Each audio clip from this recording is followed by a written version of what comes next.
పెద్దాయన మీ పేరండి? Ratnakar Rao, TNTC state general secretary, Telangana అండి. తెలంగాణ. ఏంటి తెలంగాణ నుండి ఆంధ్రాకి వచ్చారు మహానాడు కోసం? ఆనాడు మాకు ఒక పండగ అది. మేము పార్టీ ఆవిర్భావం నుంచి 82 నుంచి పార్టీలో ఉన్నాం. ప్రతి మహానాడుకి వెళ్తాం. ఈ మహానాడు ఎంతో ఆనందం కలిగించింది. ఎందుకంటే వరుణుడి దేవుడు ఎప్పుడు వేసవకాలంలో మహానాడు ఉంటుంది. మాకు ఎన్నో ఎండలకి చెమటలకి నానా ఇబ్బంది పడేవాళ్ళం. ఆ ఇబ్బందులు వాళ్ళ వరుణుడి దేవుడు కనుకరించి ఈ మహానాడిని పైనుంచి ఆశీర్వదించాడు. అదేవిధంగా అన్నగారు కూడా పైనుంచి మమ్మల్ని ఆశీర్వదించడం వలన ఈ సూద్భావ వాతావరణంలో అత్యంత ఆహ్లాదకరంగా మహానాడు జరుగుతుందండి. అంటే ఏంటి అసలు తెలంగాణలో ప్రజెంట్ పార్టీ లేదు, అక్కడ కాంగ్రెస్ పార్టీ ఉంది, బీజేపీ ఉంది, బీఆర్ఎస్ ఉన్నాయి, అన్ని పార్టీలు ఉన్నా సరే ఇంకా మీరు తెలుగుదేశం పార్టీలోనే కొనసాగడానికి అంత దూరం నుండి ఇక్కడ రావడానికి గల కారణం ఏంటంటారు? తెలంగాణ పార్టీ లేదని అనమాకండి. 1,78,000 మంది సభ్యత్వం ఉంది తెలంగాణలో. తెలంగాణలోనే పార్టీ ఆవిర్భవించింది. న్యూ ఎమ్మెల్యే క్వార్టర్స్ ఆదర్శ నగర్లో పార్టీ పుట్టింది. ఆ రోజు అన్నగారు మీ పార్టీ పేరు ఏంటంటే నేను తెలుగువాడిని, నాది తెలుగుదేశం గర్జించి తెలుగుదేశం పార్టీని ప్రారంభించిన గడ్డ హైదరాబాద్. అంటే చాలా పార్టీలు ఉన్నా సరే మీరు అంటే తెలుగుదేశం పార్టీని అభిమానించడానికి గల కారణం ఏంటంటారు? ఈ పార్టీలో ఉన్న గొప్పతనం ఏంటి? తెలుగుదేశం పార్టీ మేము చిన్నప్పటి నుంచి అన్నగారు ఎమ్మెల్యేలో మా ఊరు నిమ్మకూరులో తిరిగేవాళ్ళం. నిమ్మకూరులో చిన్నప్పుడే ఆటలు ఆడుకునేవాళ్ళం. అన్నగారి తోటలో మామిడికాయలు తినేవాళ్ళం. అలాంటి చరిత్ర నుంచి ఆ రోజు నుంచి అన్నగారంటే మాకు అభిమానమే కంటిన్యూ. అప్పుడు నామానాగేశ్వరరావు గారు నేను పార్టీ మారుతున్నాను రమ్మని ఆయన అంటే మేము అభిమానంతో పుట్టాం సార్, అవసరాల కోసం పుట్టలేదని మేము వ్యతిరేకించాం. ఆ విధంగా మేము కంటిన్యూ అవుతున్నాం తెలుగుదేశంలో. తెలుగుదేశం రేపు తెలంగాణలో కూడా కూటమి ప్రభుత్వం కడుతుందని అందరూ అనుకుంటున్నారు. ఆ కూటమి ద్వారా మళ్ళీ తెలంగాణలో కూడా అధికారం రావడానికి ప్రయత్నం చేస్తాం. 4 దశాబ్దాలుగా పార్టీ ముందుకెళ్ళడానికి చంద్రబాబు నాయుడు కృషి కావచ్చు, అంతకుముందు అన్నగారి కృషి కావచ్చు, ఇప్పుడు లోకేష్ గారి కృషి కావచ్చు, ఎలా ఉందండి ఏం చెప్తారు? అన్నగారు ఫౌండేషనే ప్రజలే దేవుళ్ళు, సమాజమే దేవాలయం అని ఆ పార్టీని స్థాపించడం, నాది లెనినిజం కాదు, కమ్యూనిజం కాదు, నాది హ్యూమనిజం అని ఆయన ప్రకటించడం, అదేవిధంగా నా సిద్ధాంతాలు బూజుపట్టిన లైబ్రరీలో పుస్తకాల్లాగా ఉండవు, పేదవాడు ఆకలి తీర్చినప్పుడే నా పార్టీ విధానం అని ఆయన ఆ రోజు ప్రకటించడం, అన్ని కొత్త తరానికి ఇంకొక తరాన్ని తయారు చేశాడు. రాజకీయ అనుభవం లేని వాళ్ళని, రాజకీయ ఇది లేని వాళ్ళని, చదువుకున్న వాళ్ళని, యువకుల్ని దగ్గర 123 మంది 125 మంది కొత్త వాళ్ళని రాజకీయాల్లోకి తీసుకొచ్చి వాళ్ళందరికీ 20, 25, 30 లోపు వాళ్ళందరినీ నాయకులుగా తయారు చేయడం వలన ఆ ఫౌండేషన్ ఆ రోజు ఏర్పడింది. నిస్వార్థమైన యువకులు రాజకీయాల్లోకి రావటం వలన ఈ 40 సంవత్సరాలు వాళ్ళ తెలుగుదేశం పార్టీ నిలబడతానికి కారణం అని చెబుతున్నారు. అంటే తెలంగాణలోనూ కూడా ఇంకా బలంగా టీడీపీ క్యాడర్ ఉందని చెప్తుంటారు. తెలంగాణ బీసీ సామాజిక వర్గం కానీ మిగిలిన సామాజిక వర్గాలన్నీ వాళ్ళ చంద్రబాబు నాయుడు గారిని ఆదరిస్తాయి, అభిమానిస్తాయి. ఎందుకంటే ఎన్టీ రామారావు గారు బీసీలకి అత్యధిక ప్రాధాన్యత ఇచ్చాడు ఆ రోజుల్లో. అదే కంటిన్యూ అయ్యి వాళ్ళు చంద్రబాబు నాయుడు గారు చంద్రబాబు నాయుడు చేసిన అభివృద్ధి మూలన వాళ్ళ హైదరాబాద్కి ఆదాయం వస్తుందంటే 75% హైటెక్ సిటీ ఐటీ మూలనే వస్తుంది. దాని మూలన చంద్రబాబు నాయుడు అది ఏదైతే విజన్ స్టార్ట్ చేశాడో విజన్ 2020 అని ఆ ఆదాయం వాళ్ళ హైదరాబాద్ని తెలంగాణని పరిపాలిస్తుందని కూడా తెలియజేస్తున్నాం. ఆంధ్రాలో ఏడాది నుండి పరిపాలిస్తున్నారు చంద్రబాబు, ఎలా ఉందంటారు? అంటే ఆంధ్రాలో మీకు సంబంధించిన రిలేటివ్స్ కావచ్చు, మీకు తెలిసిన పరిచయం ఉన్న వ్యక్తులు కావచ్చు, చాలామంది ఉంటుంటారు కదా, సో వాళ్ళు ఏం చెప్తున్నారు? నాది నిజంగా గుడివాడ నియోజకవర్గం, డోక్పూర్ గ్రామం మాది. ఆ గ్రామంలో మొన్న నెల రోజులు ఎన్నికల రాము గారి గెలుపు కోసం కృషి చేశాను నేను. ఎందుకంటే గత ప్రభుత్వం అన్ని వర్గాలకి అభివృద్ధి లేకుండా అన్ని వర్గాలని అన్యాయం చేసింది. ఏ వర్గాన్ని కూడా అభివృద్ధి లేదు, యువతకు ఉద్యోగాలు లేవు, డాక్టర్ సంఘాలకు సపోర్ట్ లేదు, రైతులకు మద్దతు లేదు, అన్ని వర్గాలని నాశనం చేయడం వలన ఈ ప్రభుత్వానికి పట్టం కట్టారు. ఎందుకంటే యువతకి ఏదైతే గత ప్రభుత్వంలో మీరు శంకుస్థాపనలు చూసి ఉండరు, సత్యనారాయణ వ్రతాలు చూసి ఉండరు, గృహప్రవేశాలు చూసి ఉండరు, ప్రారంభోత్సవాలు చూసి ఉండరు. ఈ శంకుస్థాపనాలు కానీ ప్రారంభోత్సవాలు కానీ సత్యనారాయణ వ్రతాలు కానీ చేస్తే రజకులు కానీ నాయి బ్రాహ్మణులు కానీ పురోహితులు కానీ ఎంతోమంది బతికేవాళ్ళు. ఆ బతకటం వలన మార్కెట్లో ఎన్నో వస్తువులు అమ్ముడుపోయాయి. అది ఆదాయం అంటే, అది డెవలప్మెంట్ అంటే.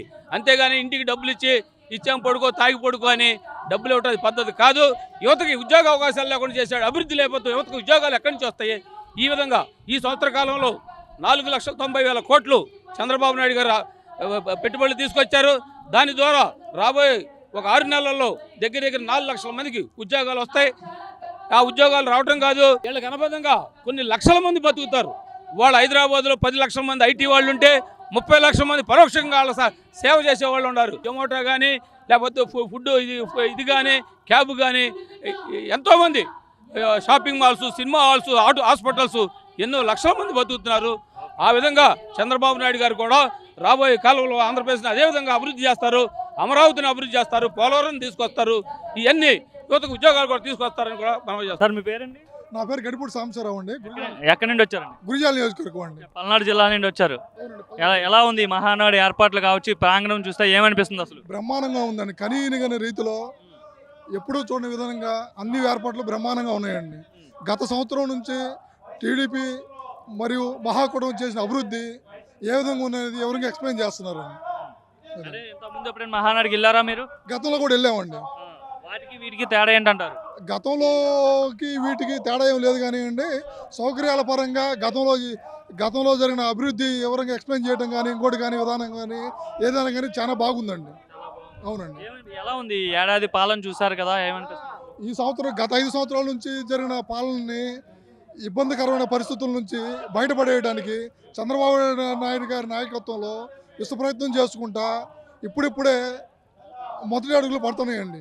ఇంకా కొంత టైం పడుతుంది డెవలప్ కావడానికి. మీరు మొదటి నుండి తెలుగుదేశం పార్టీ అండి? లేదండి, నేను గతంలో 2024 వరకు కూడా నేను వైసీపీ ప్రభుత్వంలోనే ఉన్నానండి. గత ప్రభుత్వ పాలకుల పాలన నచ్చక జగన్మోహన్ రెడ్డి గారి విధానాలకు వ్యతిరేకంగా మేము చంద్రబాబు నాయుడు గారికి సపోర్ట్గా లోకల్ ఎమ్మెల్యే గురిజాల ఎమ్మెల్యే గారు మరియు శ్రీకృష్ణదేవరాయల గారికి అనుకూలంగా మేము టీడీపీలోకి గత 2004 ఎన్నికలకు ముందు రావడం జరిగిందండి. ఏమనిపిస్తుంది? అప్పుడు ఆ గతంలో ఆ పార్టీలో ఉన్నారు, ఇప్పుడు ఈ పార్టీలో ఉన్నారు, రెండు పార్టీలకి తేడా ఏంటి, ఏం గమనించారు? గతంలో జరిగిన అన్యాయాలకి ఇసుక దోపిడీ అయితేనేమి, మద్యం కుంభకోణం అయితేనేమి, రోడ్లు సరిగ్గా వేయకపోవడం అయితేనేమి, రకరకాల డెవలప్మెంట్ పట్టించుకోకపోవడం అయితేనేమి, అమరావతిని పక్కన పడేయటం అయితేనేమి, ఏ విధమైన రకరకాల సమస్యల వల్ల రాష్ట్ర అభివృద్ధి కుంటుపడిందండి. అంటే ఒక పార్టీ అంటే ప్రభుత్వ విధి విధానాలు వదిలేయండి, ఒక పార్టీ పరంగా చూసుకుంటే ఒక కార్యకర్తకు అండగా ఏ పార్టీ ఉంటుంది? వైసీపీ ఉంటుందా లేదంటే టీడీపీ ఉంటుందా ఒక కార్యకర్తకు అండగా? పార్టీ కార్యకర్తగా టీడీపీకి ఎప్పుడూ అండగా ఉంటుందండి. గతంలో ఎప్పుడూ లేని విధంగా ప్రమాద బీమాని 2 లక్షల నుంచి 5 లక్షలకి పెంచిన మొట్టమొదటి పార్టీ టీడీపీ అయ్యి ఉందండి. కడప అంటే మరి మీ ఏదైతే మీ వైసీపీ పార్టీ అధినేత జగన్మోహన్ రెడ్డి అడ్డా అని చెప్తుంటారు కదా, మరి అటువంటి అడ్డాలో ఈరోజు మహానాడు చూస్తుంటే ఏమనిపిస్తుంది? అడ్డా అనేది ఏది ఉండదండి. ప్రజలకు అనుకూలంగా కరెక్ట్ సరైన పాలన చేస్తే అడ్డాలు ఏమి ఉండవండి. అడ్డాలు గిడ్డాలు అన్నీ జాంతనయ్యండి ఇందుట్లో.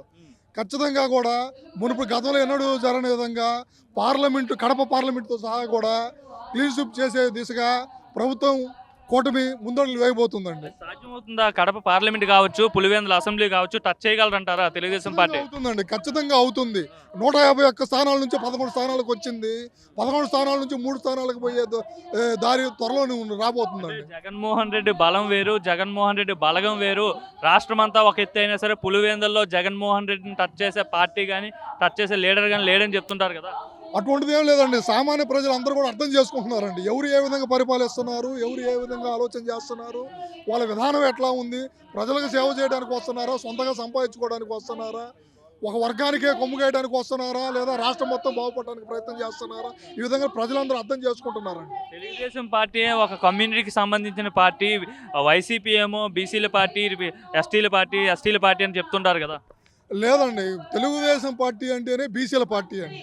తెలుగుదేశం పార్టీ అంటేనే ఎస్సీల పార్టీ అండి. తెలుగుదేశం పార్టీ అంటేనే ఎస్టీల పార్టీ అండి. తెలుగుదేశం పార్టీ అంటేనే బడుగు బలహీన వర్గాల అణగారిన వర్గాల పార్టీ అండి. అందువల్ల ఏ వర్గానికి ఒకే వర్గానికి కొమ్ము కాస్తుంది తెలుగుదేశం కొమ్ము కారికి అభివృద్ధికి కొమ్ము కాస్తుందండి.